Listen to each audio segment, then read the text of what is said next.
du ministre délégué à la transformation numérique gouvernementale et ministre responsable de l'accès à l'information et de la protection des renseignements personnels, M. Ricard.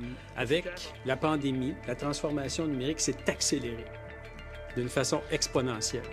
Avec l'accélération de la transformation numérique, alors, pour toutes ces raisons, le premier ministre en est arrivé à la conclusion qu'un ministère de la cybersécurité et du numérique s'imposait dans la logique des opérations que nous avons mis ensemble et dans la continuité des actions que nous avons posées depuis 3 ans. Est-ce que dans un autre pays ou un autre État, vous avez comme un modèle par rapport à ça? Non, en fait, on est en Amérique du Nord, on sera les premiers très certainement. Dans le monde, on n'a pas une exploration exhaustive de l'ensemble des pays, mais on pense que si on n'est pas le premier, on est un des premiers États à le faire. Dans l'univers numérique, on va donc créer cette identité numérique-là qui va faire en sorte que chacun des citoyens va devoir évidemment démontrer son identité.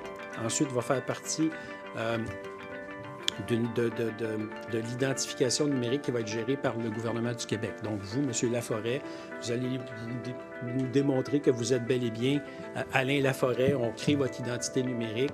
Et après ça, c'est cette identité numérique-là dont vous allez vous servir à travers les différents systèmes. De là découlent tous les documents qui peuvent être émis par la direction de l'État civil. Certificat de naissance, certificat de mariage, les autres documents officiels du gouvernement, permis de conduire, carte d'assurance maladie, etc. Et on peut même, et nous allons même étendre ce cercle-là, même si le noyau dur est contrôlé par le gouvernement, on pourra même étendre cette possibilité-là à des documents non gouvernementaux. Par exemple, votre preuve d'assurance. Ce n'est pas le gouvernement qui l'a fourni, mais dans le portefeuille numérique, ça peut être intéressant. Votre carte de crédit, carte de guichet. Ce n'est pas un document qui est fourni par le gouvernement, mais ça peut être intéressant de l'avoir dans le portefeuille. Oubliez la notion de carte. La notion de carte, c'est une notion qui appartient à l'univers papier. C'est une identité numérique. C'est une façon numérique de vous identifier. Donc, on vous donne les justificatifs qui vont faire en sorte que vous allez un justificatif numérique, des questions que je vous pose, des questions secrètes, des codes qui vont me permettre de m'assurer que vous êtes bel et bien qui vous prétendez être. Ce justificatif-là, on va regarder la possibilité qu'il soit biométrique. Les Québécois semblent de plus en plus ouverts à l'idée d'avoir une identification, une authentification biométrique. Donc, c'est pour ça que c'est important que le cœur de ça soit contrôlé par une entité et que ça demeure extrêmement sécurisé. Le module propre à l'identification et l'authentification, juin 2022, au mois de novembre, je vais avoir le dossier d'affaires pour le portefeuille numérique. Donc, quand je vous parlais là, un permis de conduire virtuel, une carte d'assurance maladie virtuelle, etc., le dossier d'affaires pour la réalisation de ça, je devrais l'avoir d'ici la fin du mois de novembre. Donc, je verrai, là, à ce moment-là, j'aurai plus d'informations sur les délais, les coûts, etc. Là. Je pourrais vous donner plus de détails là-dessus. Monsieur Gare, vous dites donc qu'on va être identifié par une empreinte de doigt ou un scan de l'iris, et quand vous dites biométrique... Oui, bien, je dis que c'est une possibilité. Ce n'est pas la seule façon, c'est une possibilité qui pourra être offerte aux Québécois qui sont d'accord pour utiliser cette possibilité. À partir de juin prochain. Non. Ça, on est vraiment dans le service d'authentification. Il faut comprendre qu'on y va par bloc, là. On y va par étapes. Donc, ce qu'on va livrer en juin, c'est le service d'identification et d'authentification. Ça, c'est vraiment le cœur du projet, où là, on va être capable de vous identifier. On va y aller avec les justificatifs plus courants pour cette première phase-là, mais il est déjà prévu qu'on puisse aller plus loin en se servant de la biométrie. Je vous dirai ça quand j'aurai le dossier d'affaires du portefeuille numérique, parce que les deux sont intimement liés. Bonjour. Alors, M. Ricard, juste vitement, si c'est possible d'avoir un résumé de the timeline going to June 2022, what's going to be happening? For the digital identity? Yes. Okay. First of all, the first part of the digital identity is the way we can identify and identify people. So the first block will be delivered to June 22. After that, there is a digital wallet. We're working on it, and we will table the file in next November. Ça y est, nous y sommes. Il aura fallu 50 ans. 50 ans pour que l'intelligence artificielle donne aux autorités un pouvoir jamais égalé. Celui de tout voir, tout entendre,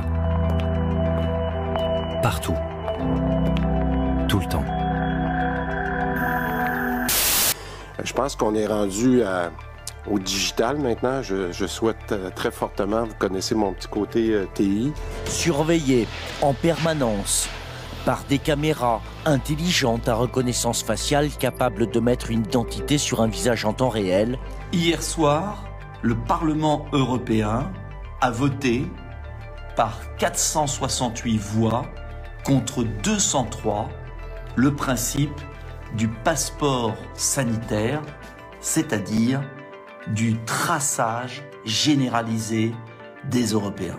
Les grandes entreprises du numérique veulent nous marquer, c'est-à-dire veulent pouvoir nous tracer. Les Chinois sont désormais aussi tous notés. 778 sur 950, 548 c'est moins bien, 748, un bon score. Pour l'instant, c'est une notation bancaire qui atteste de la bonne gestion des comptes et que tout le monde connaît ici. Je trouve ça bien d'être noté. Dans une société, il faut qu'il y ait des règles. Ces notes, ça nous oblige à bien nous comporter. Ça peut vous paraître effrayant, mais en Chine, c'est comme ça, on a l'habitude. De toute façon, on n'a pas le choix. En utilisant le plus de données possible, c'est ce qu'on appelle le big data, ce système jouera un rôle important pour la reconstruction morale de la société. Pour ce faire, tout sera passé au peigne fin.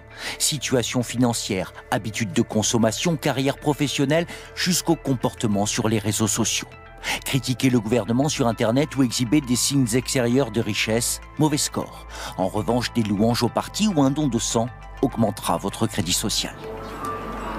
Xiao Wenwang est une citoyenne modèle. Elle vit à Nankin, Ville-Test. Elle a le profil parfait. Mariée, mère d'un enfant de 5 ans, elle travaille dans une maison de retraite. Elle n'a pas de dette. Et par exemple, attend toujours sagement avant de traverser la rue. En tant que bonne citoyenne, je respecte le code de la route. Si je ne le faisais pas, je perdrais des points sur mon crédit social. Théoriquement, tout pourrait être pris en compte dans la note sociale. Même les gestes les plus anodins comme aller faire ses courses au supermarché. À l'heure du paiement électronique, les achats de Xiao Wenwang pourraient peser dans la balance. Comme acheter des cigarettes, pas bon. En revanche, des couches-culottes montreraient l'attention portée à un enfant. De la bière peut être une dépendance à l'alcool. L'eau, c'est mieux. Dans cette ville pilote de 8 millions d'habitants, il n'y a que 18 000 citoyens modèles. Pour Xiao Wenwang, il y a des avantages à la clé. Quand elle prend le bus, par exemple, elle paye moitié prix. Moi, pour tous les services publics, j'ai des réductions. Dans les musées aussi. Et à la bibliothèque, grâce à ma carte, je peux même lire gratuitement. Un bon score donne des avantages, un mauvais enlève des droits. Dans ce cinéma, ceux-là sont de mauvais payeurs. Les visages que nous avons dissimulés, les noms, les adresses se retrouvent en haut de l'affiche. C'est une question de principe. Il faut les dénoncer, ces gens-là. Ces gens ne sont pas honnêtes. Ils doivent payer le prix. Ne pas rembourser, c'est normal de payer ses dettes, sinon il faut les mettre sur la liste noire. Parmi eux, un journaliste, Liu Ru. Il se serait approché d'un peu trop près des affaires de corruption de hauts responsables du parti. Condamné par un tribunal pour diffamation, c'est pour cela, selon lui, que son nom s'est retrouvé sur la liste noire, du jour au lendemain. Il l'a découvert en allant chercher un billet de train et compris qu'on ne le laisserait plus voyager. Voilà, ça me dit que je suis toujours sur la liste noire. Il est jugé indigne de confiance et donc puni. Une fois qu'on se retrouve sur liste noire, on ne peut plus avoir de crédit bancaire, ou créer une entreprise, acheter un appartement, ou même envoyer ses enfants dans une école privée. Rares sont ceux comme Liu Ru qui osent émettre une critique contre ce système que certains qualifient de dictature numérique. Je m'inquiète, car beaucoup de gens, je pense, n'auront plus de libertés individuelles comme moi. Nous vivrons tous avec plus ou moins de restrictions. Quelque temps après notre rencontre, Liu Ru a appris que son nom a été effacé de la liste noire. Sa note sociale, elle était de 0, ne peut que s'améliorer. Admiration I actually have for China, because their basic dictatorship is allowing them to actually turn their economy around on a dime. 1250 emplois dans le secteur de la fabrication et de l'opération des satellites.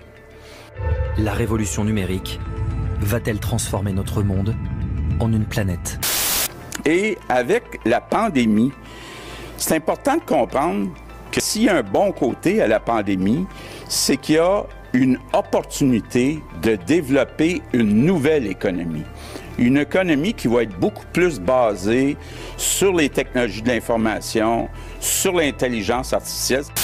Allez vous faire vacciner, c'est le passeport pour la liberté. En une planète habitée par 7 milliards de suspects.